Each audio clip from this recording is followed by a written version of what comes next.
Hi guys, अस्सलाम वालेकुम. तर माझं नाव आहे फिजा आणि मी एक कोकणी पोरी आणि मी रत्नागिरीच्या छोट्याशा गावखोलीमध्ये राहता.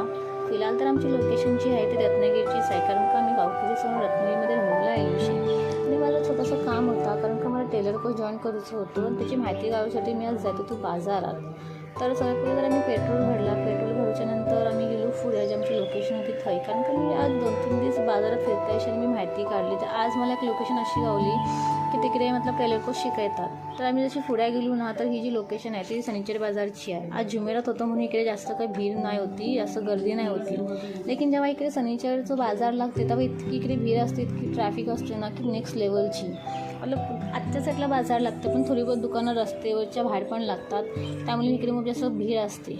ही जी आहे ती रामाली गली आहे, रामाली मंदिर आजची गली. इकडे तुम्हाला सगळी हर एक चीज गावेल, मग फेमस गली आहे. तुम्हाला जर कपडे घ्यायचे असतील किंवा कॉस्मेटिकचं सामान असेल किंवा इतर काय असेल तर सगळं तुम्हाला ह्याच गलीमध्ये, एकच गलीमध्ये गावून जाईल.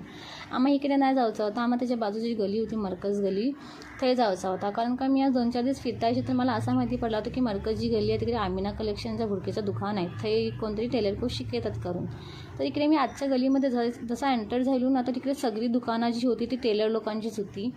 इकडे ते कपडे शिवतात आणि शिकवतात पण. बट मला तिकडे बोलले की आता शिकवायचं बंद झालं आहे, करून तुम्ही जी समोरची बिल्डिंग आहे कोहिनूर बिल्डिंग तिकडे जावा. मग मी कोहिनूर बिल्डिंगमध्ये आलो. तर मी पहिल्यांदा इकडे आलो होतो, कारण का मला ह्याच्या पहिले मी इकडे आलो नव्हतो, म्हणून इतका मला इकडचं काय माहिती नाही होता. तर खाली जी दुकानं होती 2-3 मी त्यांना विचारलं आणि त्यांना बोलले की वरती जावा तुम्ही फर्स्ट फ्लोअरवरती, तिकडे एक दुकान आहे, एक शॉप आहे, त्या शिकवते टेलर कोर्स. तर मी लिफ्टमध्ये चढून मग वरती गेलो आणि मला माहिती पडला की ज्या दुकान आहे ज्या शिकवते अक्सा टेलर करून आहे, त्यांनी दुकान आपला 6 वाजता ती बंद करते आणि मला जावलं तिकडे 6:30 वाजले होते. मग काय मी त्याच्या जी बाहेर जो बोट लागलो होतो त्याचा नंबर फोटो काढून त्याचा नंबर घेतलो आणि मी निघालो घरा. आणि ही जी आहे ना, आता मी ह्या साईडच्या रोडला आलेलो हा, जो वरच्या साईडची जी गाडी खालच्या साईडला जातात ना आणि एक बात अशी आहे की तुम्ही सांजच्या टायमिंगला ना बाजारात तुम्ही निघा, इतका बेस वाटते ना, इतका फिरूला इतका मस्त वाटते ना. कसा थंडा असते, मोसम थोडं लाईट असते, निंबाळ नसते, मग बेस्ट वाटते. रत्नागिरीचं व्ह्यू आहे ना सांजच्या टायमिंगला एन्जॉय करूचं. जे रत्नागिरीतली आहेत मग त्यांना माहिती आहे की सांजच्या टायमिंगला रत्नागिरीचं व्ह्यू आहे तो किती मस्त होते. तर नेक्स्ट व्हिडिओ मी अल्ला हाफिज. मी हा व्हिडिओ जो आहे तिथे